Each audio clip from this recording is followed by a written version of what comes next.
घने जंगल के बीच एक छोटा सा गांव था। गांव के पास एक पुराना रास्ता था जहां शाम ढलते ही कोई जाने की हिम्मत नहीं करता था।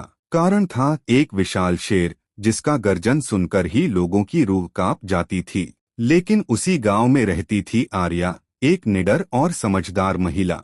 वह बचपन से ही निर्भय स्वभाव की थी। उसकी माँ उसे हमेशा सिखाती थी, डर का मतलब खतरा नहीं, डर का मतलब सतर्क रहना है।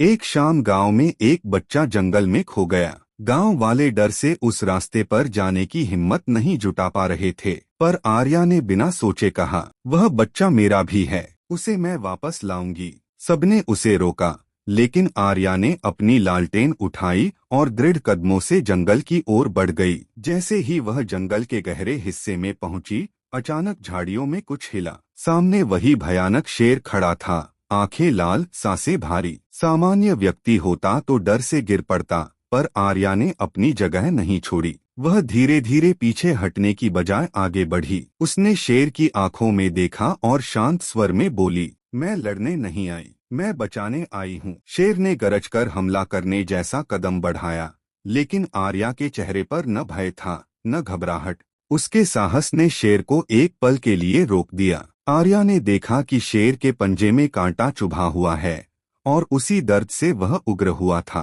आर्या ने धीरे से झुककर कहा, दर्द से गुस्सा आ सकता है, पर दर्द मिटाने से भरोसा बनता है। वह धीरे धीरे पास गई। शेर ने पहली बार किसी इंसान को इतने साहस के साथ करीब आते देखा।